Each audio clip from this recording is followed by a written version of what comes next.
الرحمن الرحيم نحمده ونصلي على رسوله الكريم أما بعد فقد قال الله تبارك وتعالى في القرآن المجيد أعوذ بالله من الشيطان الرجيم بسم الله الرحمن الرحيم ذلك الكتاب لا ريب فيه هدى للمتقين وقال النبي صلى الله عليه وسلم خيركم من تعلم القرآن وعلمه الہی رونق اسلام کے سامان پیدا کر الہی رونق اسلام کے سامان پیدا کر دلوں میں مومنوں کے الفت قرآن پیدا کر صدر محترم اسٹیج پر رونق افروز بزرگان دین اور حاضرین جلسہ آج کی اس محفل میں اور آج کی اس مبارک اجلاس میں میرا موضوع سخن دنیا کی سب سے پاکیزہ اور مقدس کتاب قرآن پاک ہے اور ہمیں چڑھتے سورج کی طرح یقین ہے کہ اس کا ایک ایک حرف سچا اور صادق ہے وہ قرآن پاک جس کی زبان مقدس بیان مقدس اور جو فصاحت و بلاغت کے ٹھاٹے مارتا سمندر جس کے متعلق ارشاد ربانی ہے اور جس کے بارے میں محسن انسانیت حضور پاک صلی اللہ علیہ وسلم نے یہ ارشاد فرمایا کہ تم میں سے سب سے بہتر وہ شخص ہے جو قرآن کو سیکھے اور سکھائے دعا کیجئے کہ خداوند قدوس ہم سب کو قرآن پاک کی دولت سے مالا مال فرمائے آمین نوجوان دوستو قرآن پاک رب ذوالجلال کی طرف سے عطا کردہ وہ حسین تحفہ ہے جس نے 23 برس کی قلیل مدت میں پورے عالم میں وہ انقلاب برپا کر دیا کہ برے سبرے فصحا بلغا ادبا اور شورا حیران و ششدر رہ گئے جس کی آیتوں کو سن کر پتھر دل موم ہو گئے نوجوان دوستو یہی وہ قرآن ہے جس نے رسول و رسالت کو اعجاز بخشا یہی وہ قرآن ہے جس نے پسمردہ قلوب کو تازگی بخشی ہاں یہی وہ قرآن ہے جس کی برکت سے جنات و شیاطین کے آسمانوں پر جانا بند ہوا یہی وہ قرآن ہے جس کی برکت سے عزت و رفعت کے شامیانے گر گئے یہی وہ قرآن ہے جو سچائی اور امانت داری کا درس دیتا ہے یہی وہ قرآن ہے جس کی نظیر پیش کرنے سے پوری دنیا عاجز و قاصر رہی یہی وہ قرآن ہے جس کا مثل پیش کرنے سے عرب کے فصیح و بلیغ اور زبان دانی کے دعویٰ کرنے والوں نے گھٹنا ٹیک دیا محترم حضرات آج کے اس نازک دور میں حفظ کلام پاک کو فضول سمجھا جاتا ہے کہا جاتا ہے کہ اس کا رٹنا اور بے سمجھ پڑھنا بے سود ہے افسوس صدا افسوس قرآن پاک کے بارے میں ہمارا یہ خیال کہ جس کے بارے میں شہنشاہ بطحا احمد مجتبی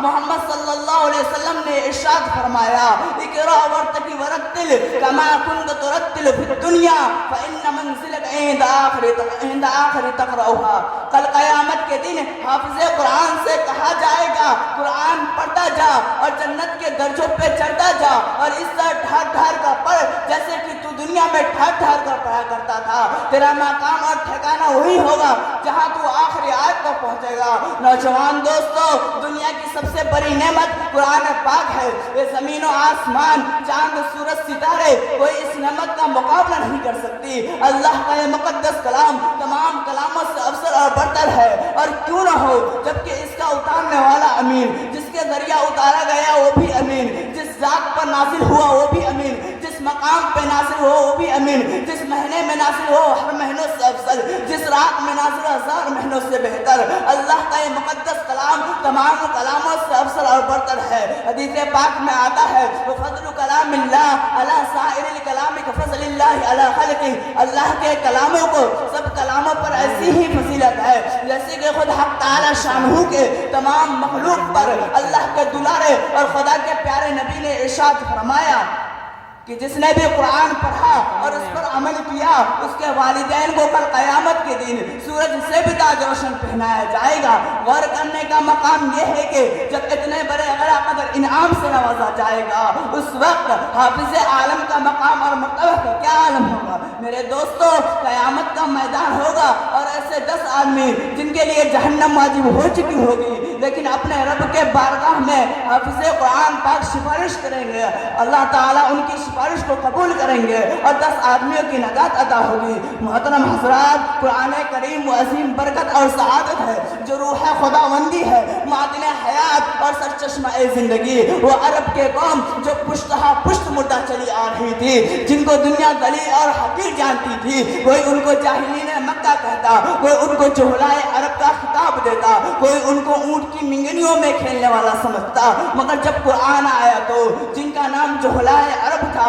اس کا نام صحابہ کرام ہو گیا، جس کو نفرت سے یاد کیا جاتا تھا ان کو رضی اللہ تعالی ورضو عنہ کا اعزاز ملا۔ جس زمانے کا نام جاہلیت تھا اس زمانے کا نام خیر القرون ہو گیا۔ کیسر و کسریٰ کا غرور خاک میں ملا دیا، بڑی بڑی سلطنتوں اور حکومتوں کا تختہ الٹ دیا۔ محترم حضرات، قرآن آیا تو زمان و مکان میں زندگی آئی، قرآن آیا تو عدل و مساوات کا پیغام آیا، قرآن آیا تو مذہب اسلام پھیلا، قرآن آیا تو باطل کے لہراتے جھنڈے ٹوٹ پڑے، قرآن آیا تو کفر و شرک دم توڑ گئی، قرآن آیا تو ساری کائنات کو نور ملا، قرآن آیا تو دوستو سب کچھ ملا، مگر افسوس صد افسوس قرآن پاک کے دامن مقدس کو ہم نے ترک کر دیا، اس کی پاکیزہ تعلیمات کو ہم نے بھلا دیا۔ یہی وجہ ہے کہ وہ عرب کے قوم جس کے سر پر عزت و رفعت کی تاج تھی، ذلت و رسوائی کے غار میں جا گری، وہ مسلم قوم جن کی ایک آواز پر افریقہ کے جنگل میں رہنے والے خوخار درندوں نے میدان خالی کر دیا تھا،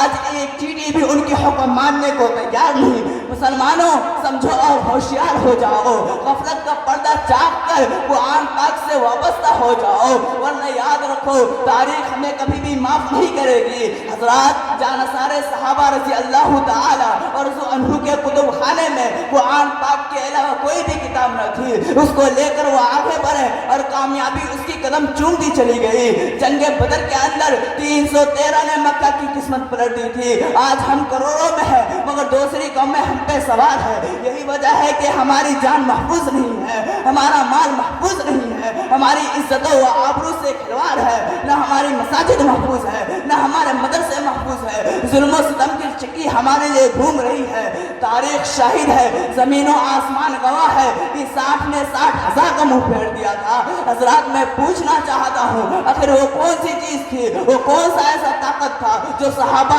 کرام کے اندر تھا؟ یقیناً قرآن پاک کی برکت تھی جس کی وجہ سے ایک کو 1000 بار بھاری کر دیا۔ کسی نے کہا ہے وعدہ غلبہ ہے مومن کے لیے قرآن میں، وعدہ غلبہ ہے مومن کے لیے قرآن میں، پھر جو تو غالب نہیں کچھ کسر ایمان میں۔ محترم حضرات، اگر ہم اپنے بچوں کو 2 پیسوں کی لالچ میں دین سے دور رکھا، اخروی نعمتوں کے بجائے دنیاوی ڈگریوں پر ہماری نظر رہی تو یاد رکھیے گا کل قیامت کے دن اس بات کا جواب دے رہا ہوگا۔ میں اسی چند باتوں پر اپنی تقریر کو ختم کر رہا ہوں۔ اللہ تعالیٰ پوری دنیا والوں کو صحیح سمجھنے کی توفیق عطا فرمائے، قرآن پاک جیسی دولت سے سب کو مالا مال فرمائے۔ وآخر دعوانا ان الحمدللہ رب العالمین۔